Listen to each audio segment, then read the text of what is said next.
Kleveveg a tud zo roi penaos ma breiz izel eus naonet da gemper, hag evel ar mour, breiz uel, eus breiz da zan malo.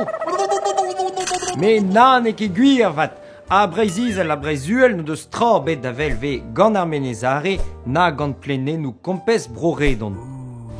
Ba dielou, eus ar fezek vet kanvet ez eus bekavet ar roudou kenta eus an noioù man. Tostor eus ar galout voe breiz uel, a pellor breiz izel. Normale, pa velar monter à Paris pe descendre en province. Ma degout me meustra ne ket brut vat zo bestaget da hanno breiz izel. La basse Bretagne e galek. A voe ket gwell ar vi an dud deus breiz uel pa vi e lar les sauts bretons de Zoto. Bloa pemzek kant pev ar raganter kant et nous écrivait Jean Fontenot, martolot de La Rochelle. Ces gens de Basse-Bretagne n'ont d'amitié à aucune autre nation et sont des gens de grand peine et travail. Ar vojen bescrive à La Fontaine, ar charer d'Alred el Lagen, ar roarve var armez en ur ornat kochte Kemper, loin de tout secours humain, dans un canton de Basse-Bretagne appelé Quimper-Corentin.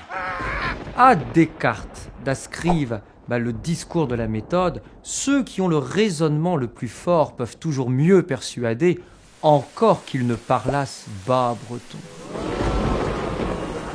Mais perzo eguerione en tual dans an noioù breiz izel a breiz uel, bezo daou dakat di Saint-Val di bao e mare an duket.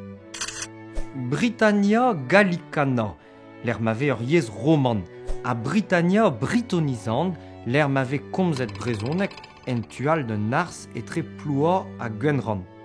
Diouz an divorman, e voe bet aouzet melestra dur ar vro gant duket breiz, a kemenal gant an illis evit aouza ar parechou hag ar veleien hervez ar yezou. Diskar e voe an naouzadur hag ar melestra dur ze pa voe bet unanet breiz da vro France e pemzek kant daou a tre gant.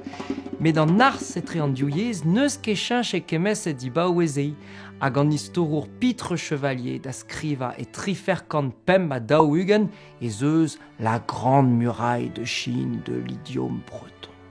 Hiu an dei ve gredato gant an noioù breiz izel a breiz uel gant gwir a bek. E breiz izel ve komzet brezonek a galaouek e breiz uel, pez ne ket gwir pen da ben, a ne ket gaou ket nebeut, ar vro zo chinch me meustra.